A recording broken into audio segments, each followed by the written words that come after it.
कहा जाता है कि पलामू में परशुराम तेरे वंशज अपार, जिसका उदाहरण देखने को मिला विश्रामपुर के भंडार में, जहां माउंट टेरा स्कूल प्रांगण में संपूर्ण विप्र समाज की बैठक की गई। संगठन के प्रदेश सचिव सह प्रमंडलीय प्रभारी रविंद्रनाथ उपाध्याय के नेतृत्व में ब्राह्मण समाज बैठा और अपनी कमजोरियों को खत्म करने एवं एकजुट होकर चलने का संकल्प लिया। मौके पर मुख्य अतिथि के तौर पर मौजूद संपूर्ण विप्र समाज के प्रदेश अध्यक्ष मुकुल ओझा ने दहेज प्रथा का विरोध करके जता दिया कि जाति में एकजुटता का दावा तब तक खोखला रहेगा जब तक दहेज प्रथा को जड़ मूल से नष्ट नहीं किया जाता है। कि आप सभी एक रहें, एकता में ही शक्ति है और अपने भीतर जो कमियां जो व्याप्त हैं उसको मिलजुल कर हम सभी दूर करें और निश्चित तौर पर हम सभी अपने उत्थान की बात करें। और उत्थान तभी हो सकता है जब अपने समाज के निचले तबके पर बैठा हुआ व्यक्ति भी उतना ही बड़ा, उतना ही सम्मानित हो और उतना ही वह घर में आराम से और जी सके, खा सके, जितना एक समाज के सामर्थ्यवान लोग कर सकते हैं। और समाज में जो दहेज रूपी कुरीति जो फैली है उसको दूर किया जाए, समाज में जो तरह तरह की भ्रांतियाँ जो फैली हुई हैं उनको दूर किया जाए। समाज के लोगों को अगर कोई अपमानित करना चाहता है तो उसका प्रतिकार हो, उसका विरोध हो और हमें ज़रूरत पड़े तो भगवान परशुराम भी बनना पड़ेगा, क्योंकि समाज की सोच ये है कि शस्त्र उसी के हाथ में दिया जाए जो शास्त्र का ज्ञाता हो, जो अच्छे और बुरे का ज्ञान जो रखता हो। नहीं तो अगर किसी ऐसे व्यक्ति के हाथ में शस्त्र अगर हो जाए जो नहीं समझ सकता है किस पर शस्त्र उठाना है, किस पर नहीं उठाना है, तो समाज का क्या पूरे देश का हित कर देगा। और हमारे संपूर्ण विप्र समाज के जो लोग हैं वही शस्त्र भी उठाने के हकदार हैं। और वहीं मौके पर मेदिनीनगर के प्रतिष्ठित समाज सेवी सह झामुमो नेता सुनील तिवारी ने कुरीतियों को मिटाने और एक दूसरे के लिए सहयोगी बनने की अपील की। साथ ही संपूर्ण विप्र समाज के लोगों को संगठन से जुड़ने एवं परिवार की तरह मिलजुल कर ताकत को बढ़ाने का संकल्प दोहराया।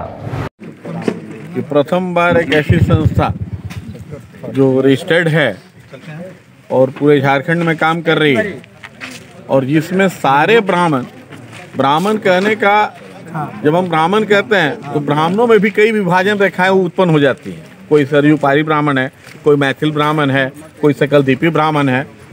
और हमारे यहाँ अभी तक जितनी भी संस्थाएं बनी हुई हैं उसमें साकलदीप ब्राह्मणों का एक अलग संस्था है, हम कानकुप ब्राह्मण हैं इनकी एक अलग संस्था है। तो ये एक संपूर्ण ब्राह्मण समाज है और इसमें ब्राह्मण जितने हैं, चाहे वे मैथिल हों, तिरहुतिया हों, सरयूपारी हों, सभी ब्राह्मणों की एक संस्था है।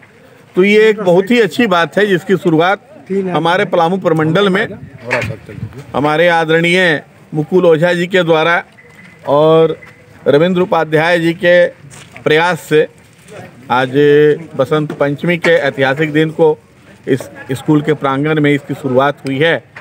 और हम सारे लोग प्रयास करेंगे कि इस संस्था के माध्यम को मजबूत किया जाए और इसे पलामू प्रमंडल में विस्तारित किया जाए।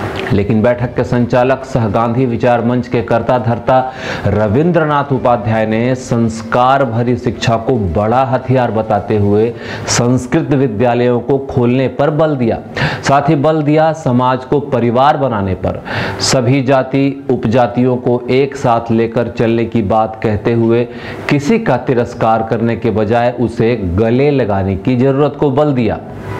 मेरा दायित्व है कि इस संगठन को मजबूत किया जाए और ब्राह्मण समाज में जो विकृति है उसको हम कैसे दूर करें और कैसे इस समाज को इतना बेहतर बनावें जो इस देश का और समाज का मार्गदर्शन कर सके और विश्व गुरु बनने की ओर बढ़ सके। इस विषय पर चर्चा हुआ है और चर्चा में मुख्य चर्चा का विषय जो है वो संस्कृत विद्यालय का स्थापना को लेकर के चर्चा हुआ है।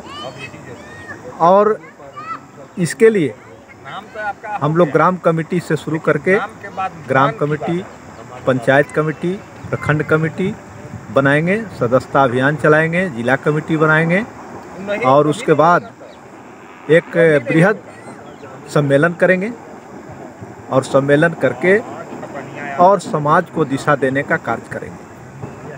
और इस सम्मेलन में आज शपथ लिया गया है कि समाज के सभी वर्गों सभी जातियों, सभी उपजातियों के साथ अच्छा व्यवहार रखा जाए, उनके साथ तालमेल रखा जाए और सबको लेकर के एक स्वच्छ और सुंदर समाज का निर्माण किया जाए। यही आज बैठक का उद्देश्य है। धर्म जातियों में, जातियां उपजातियों में और उपजातियां गोत्र एवं परिवार में बटी तो हर जगह है। जरा सोचिए कि दहेज प्रथा जैसे तमाम कुरीतियों को मिटाने में, शिक्षा, संस्कार, संस्कृति को बचाने में जो समाज लगा वही बचेगा, वरना कुछ भी नहीं बचेगा।